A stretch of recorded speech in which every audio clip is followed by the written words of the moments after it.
জানেন না সমাজে সব কাজ মাথা নিতে নেই। রজব, এখানে যে একটি কথা বলিস তোকে এক্ষুনি এই গ্রাম থেকে বের করে দেবো।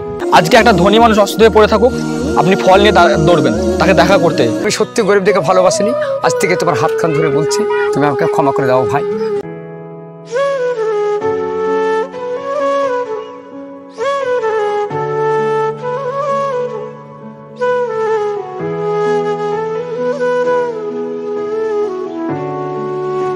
আজকের ভাই, হ্যাঁ বলেন। শুরু করেন। শুরু করব? হ্যাঁ। বিসমিল্লাহির রহমানির রহিম।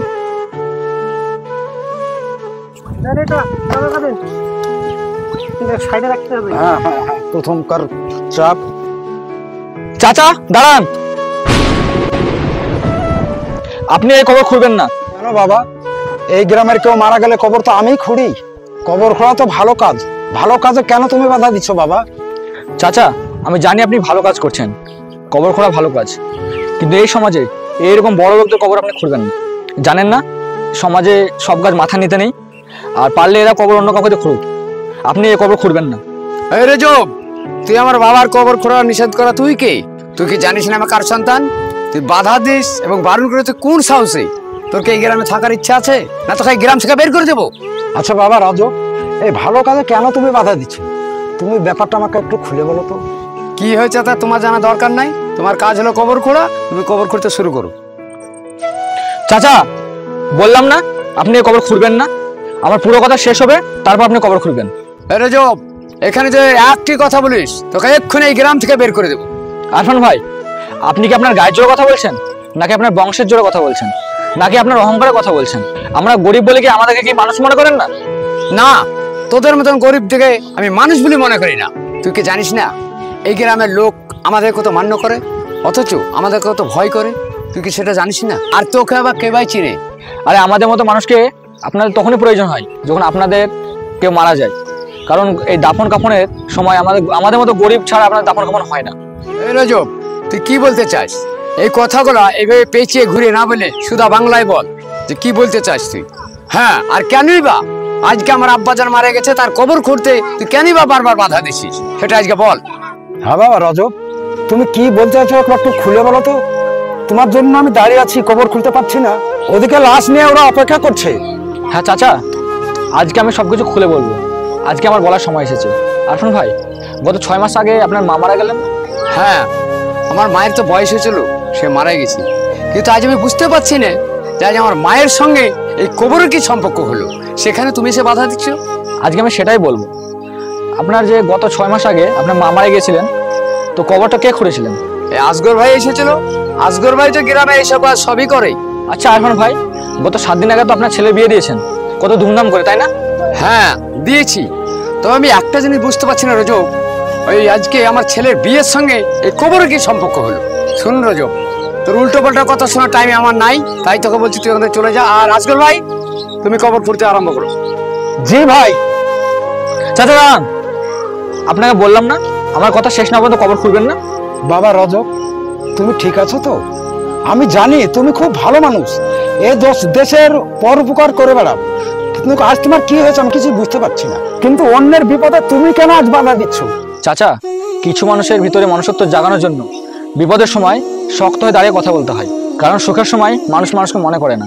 আচ্ছা, গত 7 দিন আগে আরফান ভাইয়ের ছেলের যে বিয়েতে এত ধুমধাম আয়োজন করেছে, আপনাকে দাওয়াত করা হয়েছিল? কি বললে তুমি? মনোহর মশাইয়ের ছেলের বিয়ে হয়েছে? এ তো আমি জানি না, এ তো আমি প্রথম তোমার মুখে শুনছি। আচ্ছা আরফান ভাই, আপনি আসগর ভাইকে বিয়েতে দাওয়াত দেননি, আপনার কি আয়োজন কম ছিল নাকি অন্য কোনো কারণ? আরে আয়োজন কম থাকবে কেন? আমার ছেলের বিয়েতে 5000 লোক খেয়েছে, ধুমধাম করে বিয়ে হয়েছে, আরো অনেক কিছু হয়েছে, কিন্তু আসগর ভাইকে বলে আমার মনে ছিল। আরফান ভাই, এতক্ষণ আপনি লাইনে এসেছেন, আর আমাদের মতো গরিবদের কথা আপনাদের মনে থাকবে কেন? আর আমাদের মতো গরিবদের আপনার মনে তখনই পড়ে যখন আপনাদের বাড়িতে কোনো দুর্ঘটনা ঘটে, আপনাদের ফ্যামিলি কেউ মারা যায় তখন।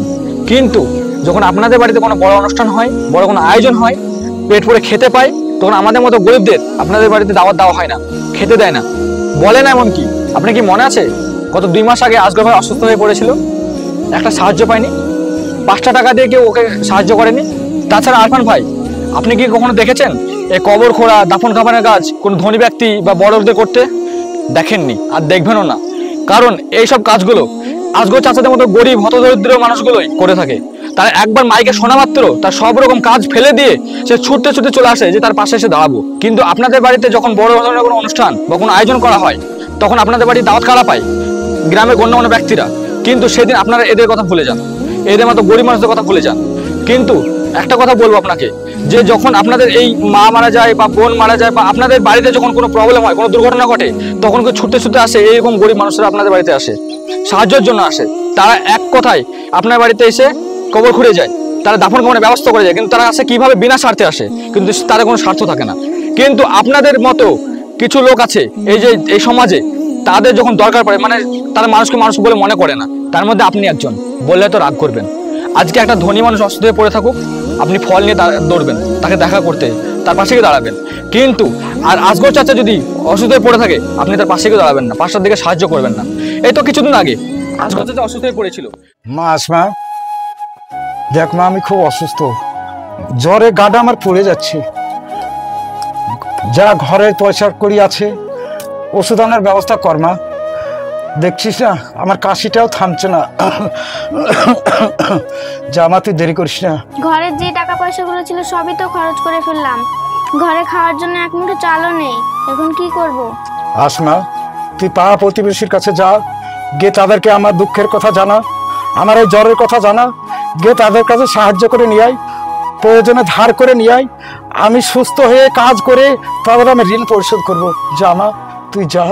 আব্বা, আমি জানতাম তুমি এই কথাটা বলবে, তাই জন্য আমি আগে থেকে গিয়েছিলাম, কিন্তু কেউ আমাকে 500 টাকা দিয়ে সাহায্য করেনি।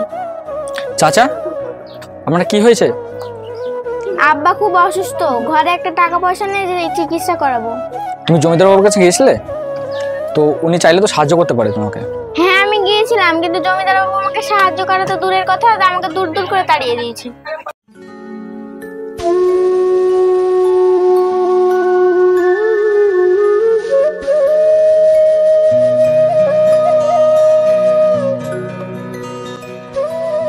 তো আমার কাছে কিছু টাকা আছে, এটা নিয়ে তুমি চাচার চিকিৎসার ব্যবস্থা করো, ঠিক আছে?